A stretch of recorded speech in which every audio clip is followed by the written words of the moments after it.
इससे पहले आप स्क्रीन पर रिपोर्ट देख लीजिए और उसके बाद मैं बात करता हूं कि अब 180 डेज बच्चे हैं बोर्ड एग्जामिनेशन 2025 के लिए। और यह बात लगभग सीबीएसई ने कंफर्म कर दिए हैं कि पिछले साल की तरह बोर्ड एग्जामिनेशन एज शेड्यूल्ड यानी कि अर्ली फरवरी में ही होंगे या फिर मिड फरवरी से किसी भी कीमत पर कंडक्ट कर लिए जाएंगे। और इसमें कोई डिले नहीं रहेगा क्योंकि अप्रैल आते आते जो रिजल्ट और रिपोर्ट है उसको दे दिए जाने हैं और इसमें किसी तरह की कोई लापरवाही नहीं बरती जाएगी। और ये अभी से 180 डेज यानी 6 मंथ है। जुलाई जो फर्स्ट वीक में आप यह बात तो सुन रहे हैं, समझते समझते 15 जुलाई गुजर जाएगा और पूरा एक मंथ हॉलीडे है और वह मंथ अक्टूबर से नवंबर के बीच का है। और एक मंथ विंटर ब्रेक में चला जाएगा जब प्रैक्टिकल प्रोजेक्ट के बाद 2 आपके प्री बोर्ड एग्जामिनेशन होंगे, तो वहां पर आपके समय निकल जाने हैं और करीब करीब हाफ मंथ निकल जाएंगे सितंबर में जो सेंटअप या फर्स्ट टर्मिनल 80 मार्क्स के एग्जामिनेशन होने। तो अभी से 180 डेज का टाइम क्लिक क्लिक और टिक टिक करके बता रहा है कि स्टूडेंट को बोर्ड एग्जामिनेशन के लिए जितनी जल्दी हो सकती है तैयारी करनी चाहिए।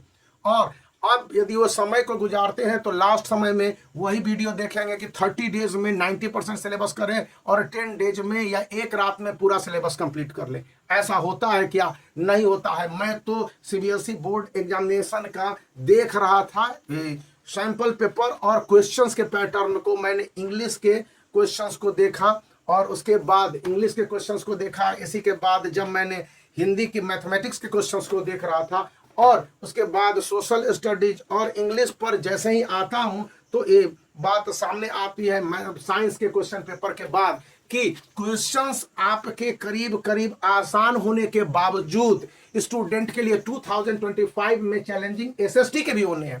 कारण स्पष्ट है कि इस बार 2025 में कई सारे चेंजेस किए गए। पहला तो कॉम्पिटेंसी बेस्ड क्वेश्चंस जिसमें स्टूडेंट के लॉजिक, लर्निंग, थिंकिंग और उनके अपने विचार वाले क्वेश्चंस करीब करीब 50% रहेंगे, यानी half of the question 40 marks के ज्योग्राफी में, सॉरी सोशल स्टडीज में, फिर आपके साइंस में, मैथमेटिक्स में भी, इवन इंग्लिश और हिंदी, यदि संस्कृत चुना है तो संस्कृत में ये आपके रहेंगे ही रहेंगे। तो स्टूडेंट को वहां पर उनके अपने थॉट इंपॉर्टेंट हो जाते हैं। एक क्वेश्चन मैंने निकाला था मैथमेटिक्स में, पहले इंग्लिश का ये क्वेश्चन देख लीजिए जो आपके कंप्लीट थॉट बेस्ड है और इसका जो ड्राइवेशन है यदि स्टूडेंट को खुद नहीं आया तो दिक्कत होने हैं।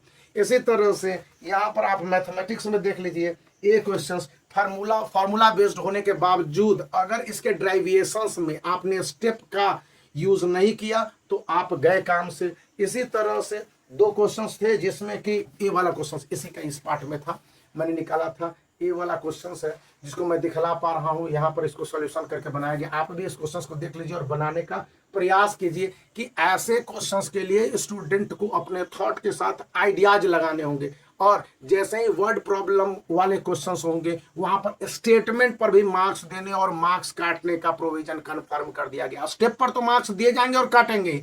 और यहाँ पर यह भी बताया गया है कि स्टूडेंट जब साइंस के क्वेश्चंस को सॉल्व कर रहे होंगे और इस तरह से एक्सप्लेनेशन नहीं देंगे और इसके बारे में डिटेल स्टेटमेंट प्रोवाइड नहीं करेंगे तो लाख कोशिश कर लीजिए भैया आपको नंबर बोर्ड एग्जामिनेशन में मिलना मुश्किल है।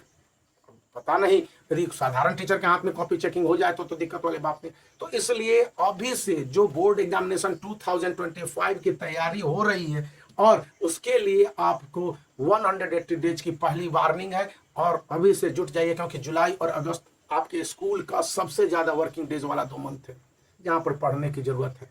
तो बातों को समझिए और इस हिसाब से तैयारी कीजिए। वीडियो को आप लाइक कर सकते हैं, चैनल को शेयर कर सकते हैं और सब्सक्राइब